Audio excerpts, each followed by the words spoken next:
تخيلوا كده، واحدة من أشهر الإعلاميات في مصر اختفت فجأة من قدام مول في 6 أكتوبر.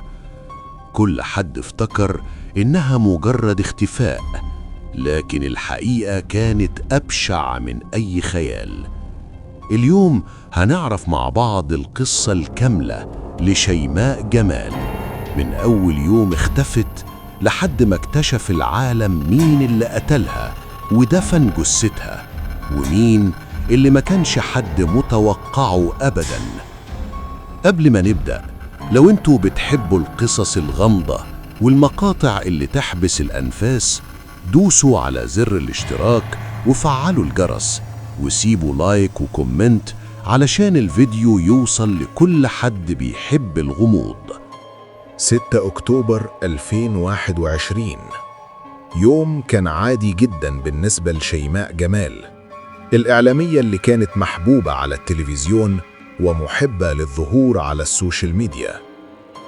شيماء خرجت من بيتها في القاهرة وراحت المول علشان تشتري حاجات بسيطة. كانت مبتسمة، محدش كان يتوقع إن اليوم ده هيكون آخر يوم حد يشوفها فيه على قيد الحياة. حوالي الساعة 5 مساء شيماء اختفت فجأة. الناس اللي حواليها لاحظوا إنها مش موجودة، والفضول بدأ يزيد على السوشيال ميديا. فين شيماء؟ حصل لها إيه؟ الشرطة بدأت التحقيق على طول، وأول معلومة وصلت كانت من زوجها اللي قال: أنا مش عارف شيماء راحت فين، اختفت فجأة من قدام المول وأنا قلقان عليها جدا. التحقيقات بدأت، كاميرا المول، شهود العيان، تليفونات شيماء، كل حاجة، لكن مفيش أي دليل مباشر على اختفائها. الناس في السوشيال ميديا كانت مشدوهة، إزاي إعلامية مشهورة تختفي من قدام المول؟ عدت أيام قليلة على اختفاء شيماء جمال، والقضية بدأت تتحول من مجرد اختفاء غامض لحاجة أكبر وأخطر. في الأول كل الأنظار كانت متجهة ناحية الشرطة، والناس على السوشيال ميديا كانت بتسأل نفس السؤال: إزاي إعلامية معروفة تختفي كده فجأة؟ لكن اللي ما كانش حد يعرفه وقتها إن الحقيقة كانت قريبة جدا وأخطر بكتير مما أي حد يتخيل. بعد بلاغ الاختفاء اللي قدمه زوجها، بدأت الأجهزة الأمنية تتحرك بشكل أوسع. تم فحص كاميرات المراقبة حوالين المول، وتم تتبع آخر تحركات شيماء. الغريب إن الكاميرات أظهرت إنها دخلت المكان، لكن خروجها ما كانش واضح بالشكل المتوقع، وده كان أول لغز. إزاي إنسانة تدخل مكان مزدحم وتختفي منه كأنها اتبخرت؟ في أي قضية اختفاء أول حاجة بيتم مراجعتها هي الدائرة القريبة من الضحية، الأصدقاء، الأقارب، والعلاقات الشخصية. وكان طبيعي إن التركيز يبدأ على زوجها. الزوج كان شخصية مرموقة وشغله حساس جدا، وده خلى التحقيقات تاخد منحنى أكثر حذراً وتعقيداً. في البداية الزوج كان متعاون جداً مع التحقيقات، كان بيظهر قلقه على شيماء قدام الجميع وبيتكلم عنها كأنها أهم شخص في حياته. لكن في بعض التفاصيل الصغيرة بدأت تثير الشك. مع استمرار التحقيقات، لاحظ المحققون أن في اختلافات بسيطة في أقوال الزوج. أوقات بيقول إنه كان معاها قبل الاختفاء مباشرة، وأوقات تانية بيقول إنه ما كانش معاها. التناقضات كانت صغيرة، لكن في عالم التحقيق الجنائي التفاصيل الصغيرة دي بتفرق. وكل ما الوقت كان بيعدي، كل ما الشكوك كانت بتكبر. في مرحلة معينة من التحقيق ظهر شاهد جديد. الشاهد ده كان شخص قريب من الزوج، وشهادته كانت نقطة التحول في القضية كلها. الشخص ده تقدم بمعلومات صادمة جدا، وقال إن شيماء ما اختفتش، بل اتعرضت لجريمة قتل. الكلام كان خطير، والنيابة بدأت تتعامل مع البلاغ بمنتهى الجدية. بناء على المعلومات الجديدة بدأت التحقيقات تتجه ناحية أماكن معينة مرتبطة بالزوج. واحد من الأماكن دي كان عبارة عن مزرعة خاصة في منطقة بعيدة نسبياً عن القاهرة. المزرعة كانت تبدو مكان عادي جداً، لكن الشكوك حوالينها كانت بتزيد. تم إصدار إذن بتفتيش المكان، وفي اللحظة دي بدأت الحقيقة تظهر تدريجياً. عندما وصلت القوات للمزرعة كان المكان هادي جداً بهدوء مخيف. بدأت عمليات التفتيش والكل كان حاسس إن في سر مدفون حرفياً في الأرض. وبعد ساعات من البحث تم العثور على أدلة دفن حديثة داخل المكان. اللحظة دي كانت فاصلة. كل الموجودين أدركوا إن القضية لم تعد مجرد اختفاء، بل تحولت رسمياً إلى جريمة قتل. مع استمرار البحث تم العثور على جثمان مدفون داخل المكان. المشهد كان صادم وصعب على أي حد يتخيله، وفي اللحظة دي بدأت كل خيوط القضية تتجمع. التحقيقات اتجهت مباشرة ناحية الزوج وتم استدعائه للتحقيق مرة أخرى، لكن المرة دي الوضع كان مختلف تماماً. أمام الأدلة بدأت رواية الزوج تنهار تدريجياً. التحقيقات كشفت إن الجريمة لم تكن لحظة غضب، بل كانت جريمة مخطط لها. المعلومات أشارت إلى وجود شخص آخر شارك في تنفيذ الجريمة، وده فتح باب جديد في القضية، وأثبت إن ما حدث لم يكن مجرد حادث، بل خطة كاملة تم ترتيبها مسبقاً. الخبر بدأ ينتشر بسرعة على السوشيال ميديا، والرأي العام كان في حالة صدمة. ناس كتير كانت رافضة تصدق إن الجريمة تمت بهذا الشكل، وخاصة إن المتهم شخصية كانت تحظى باحترام كبير. القضية تحولت من جريمة قتل إلى قضية رأي عام، والكل بدأ يسأل: إيه اللي ممكن يخلي إنسان يوصل للمرحلة دي؟ السؤال ده كان بداية رحلة جديدة، رحلة البحث عن الدوافع. مع استمرار التحقيقات بدأت تظهر تفاصيل عن حياة شيماء الشخصية وعلاقتها بزوجها، وأسرار لم تكن معروفة لأي حد. أسرار لو كانت ظهرت بدري كان ممكن تغير مصير القصة بالكامل، لكن الحقيقة إن السر كان مخفي بعناية لحد ما انفجر فجأة وغير حياة ناس كتير للأبد. والسؤال اللي هيبدأ الفصل القادم هيكون: هل كانت الجريمة بدافع الغضب فقط، ولا كان في سر أكبر أخطر وأعمق؟ بعد ما تم العثور على الجثمان، القضية دخلت مرحلة مختلفة تماماً. ما بقتش مجرد جريمة قتل، بقت لغز نفسي وعلاقة معقدة وحياة مليانة أسرار بدأت تظهر واحدة ورا التانية. التحقيقات بدأت تركز على سؤال واحد: ليه حصلت الجريمة دي أصلاً؟ مع تعمق التحقيقات بدأت تظهر تفاصيل عن حياة شيماء الشخصية وعلاقتها بزوجها. في البداية العلاقة كانت تبدو طبيعية قدام الناس، لكن الحقيقة كانت مختلفة تماماً. مصادر قريبة من الطرفين قالت إن العلاقة بينهم كانت مليانة خلافات كانت بتزيد يوم بعد يوم. الخلافات دي ما كانتش مجرد مشاكل زوجية عادية، كانت مشاكل فيها توتر وصراعات نفسية وضغط كبير على الطرفين.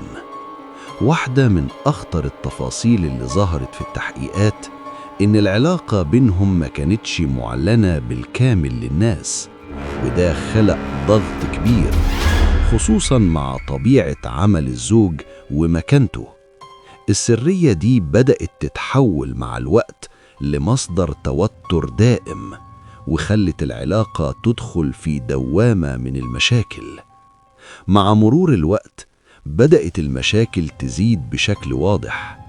تقارير التحقيقات أشارت إلى وجود تهديدات متبادلة ومحاولات لإنهاء العلاقة، لكن إنهاء العلاقة ما كانش سهل. كان في أسرار ومستقبل وسمعة اجتماعية، كلها كانت على المحك، وده خلق حالة نفسية معقدة جدا، حالة خليط من الغضب والخوف والضغط. التحقيقات كشفت إن الجريمة ما كانتش لحظة غضب، لكن كانت نتيجة تفكير طويل. بدأت تظهر معلومات عن تحركات غريبة حصلت قبل الحادث بفترة. تم استئجار مكان بعيد عن الأنظار، مكان هادي ومنعزل وصعب حد يشك فيه. المكان ده كان جزء من الخطة. واحدة من أخطر المفاجآت إن التحقيقات كشفت وجود شخص آخر شارك في الجريمة. الشخص ده كان على علاقة بالزوج، ودوره كان المساعدة في تنفيذ الخطة. وجود شريك أكد للمحققين إن اللي حصل ما كانش تصرف لحظي، لكن كان ترتيب مسبق بكل تفاصيله. وصلت التحقيقات لمرحلة إعادة بناء الأحداث ومعرفة اللي حصل في آخر يوم في حياة شيماء. في اليوم ده كان ظاهر إن الأمور عادية، لكن خلف الكواليس كان في توتر شديد. الأحداث بدأت تتصاعد، والمواجهة بين الطرفين وصلت لمرحلة خطيرة. في لحظة معينة تحولت الخلافات إلى مواجهة حادة. المواجهة دي كانت النقطة اللي خرج فيها كل شيء عن السيطرة. التحقيقات أشارت إن الجريمة حدثت بعد تصاعد الخلافات بشكل مفاجئ، لكن الأدلة أكدت إن التجهيزات كانت موجودة مسبقاً، وده خلق صورة مرعبة للجريمة، صورة تجمع بين الغضب اللحظي والتخطيط المسبق. بعد وقوع الجريمة بدأت المرحلة الأخطر، مرحلة محاولة إخفاء كل شيء.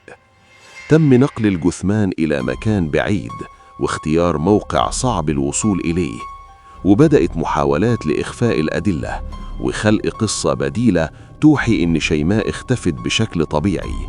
لكن التفاصيل الصغيرة كانت دايماً بتفضح أي خطة مهما كانت محكمة. مع استمرار التحقيقات بدأت الخيوط تتجمع بشكل واضح. كل دليل كان بيربط بين الأحداث، وكل شهادة كانت بتقرب الحقيقة خطوة. وفي النهاية الضغوط النفسية والتحقيقات المكثفة بدأت تكشف تفاصيل أكتر عن اللي حصل. عندما بدأت التفاصيل تنتشر، الرأي العام دخل في حالة صدمة. الناس كانت بتسأل: إزاي علاقة ممكن توصل للنهاية دي؟ القضية فتحت نقاش كبير عن العلاقات والضغوط النفسية والأسرار اللي ممكن تدمر حياة كاملة. مع اكتمال صورة الجريمة بدأت القضية تدخل مرحلة جديدة تماماً، مرحلة المحاكمة، المرحلة اللي فيها كل الأدلة وكل الاعترافات وكل الأسرار هتتحول لحقيقة رسمية قدام المحكمة. لكن السؤال الحقيقي كان: هل العدالة هتظهر كل الحقيقة ولا في أسرار تانية لسه مخفية؟ بعد ما اتكشفت تفاصيل الجريمة، القضية دخلت رسمياً مرحلة جديدة، مرحلة المحاكمة. المرحلة اللي بيتم فيها مواجهة الأدلة ومواجهة الحقيقة ومواجهة النفس. مع إعلان القبض على المتهمين، القضية تحولت بسرعة لقضية رأي عام. جلسات المحكمة بدأت وسط متابعة إعلامية ضخمة، والناس كلها كانت عايزة تعرف الإجابة على سؤال واحد: إيه اللي حصل بالظبط؟ داخل قاعة المحكمة الأجواء كانت مشحونة بالتوتر. المتهمين دخلوا القاعة وسط إجراءات أمنية مشددة، وكل العيون كانت مركزة عليهم. النيابة بدأت تعرض الأدلة واحدة ورا التانية: تقارير الطب الشرعي، تحريات الأجهزة الأمنية، شهادات الشهود، وتفاصيل التحركات قبل وبعد الجريمة. كل دليل كان بيرسم جزء من الصورة الكاملة، صورة جريمة تم التخطيط ليها بعناية. الأدلة أوضحت إن الجريمة لم تكن مجرد لحظة غضب، لكن كانت سلسلة من قرارات تم اتخاذها مسبقاً. أصعب لحظات المحاكمة كانت لحظة المواجهة بين الأدلة وأقوال المتهمين. هيئة الدفاع حاولت التشكيك في بعض التفاصيل، لكن الأدلة كانت قوية ومترابطة. كل مرة كان يتم عرض دليل جديد، كان الصمت بيخيم على القاعة، والتوتر كان واضح على الجميع. خلال سير المحاكمة ظهرت تفاصيل جديدة عن التخطيط للجريمة ودور كل متهم فيها. التحقيقات أوضحت إن الأحداث كانت نتيجة تراكمات نفسية وضغوط طويلة، لكن ده لم يغير من خطورة ما حدث. المحاكمة ركزت على نقطة أساسية: إن الجريمة تمت مع سبق الإصرار. خارج قاعة المحاكمة القضية كانت حديث كل بيت. الناس كانت منقسمة بين الصدمة والغضب وعدم التصديق. القضية فتحت نقاش واسع عن العلاقات وعن الضغوط النفسية وعن خطورة الأسرار اللي ممكن تتحول لكارثة. وسائل الإعلام كانت بتنقل كل تفاصيل الجلسات، والرأي العام كان بيتابع كل تطور لحظة بلحظة. بعد جلسات طويلة من المرافعات جت اللحظة اللي كان الجميع منتظرها. قاعة المحاكمة كانت هادية بشكل غير طبيعي. الجميع كان واقف والأنفاس كانت محبوسة. ثم تم النطق بالحكم. الحكم كان بالإدانة وعقوبة مشددة على المتهمين. في اللحظة دي انتهت القضية قانونياً، لكن تأثيرها النفسي والاجتماعي كان لسه مستمر. قصة شيماء جمال لم تكن مجرد جريمة قتل، كانت قصة عن أسرار وعلاقات معقدة وضغوط نفسية ممكن تدمر حياة كاملة. القضية تركت أسئلة كتير عن طبيعة العلاقات الإنسانية وعن الخط الفاصل بين الخلاف والجريمة.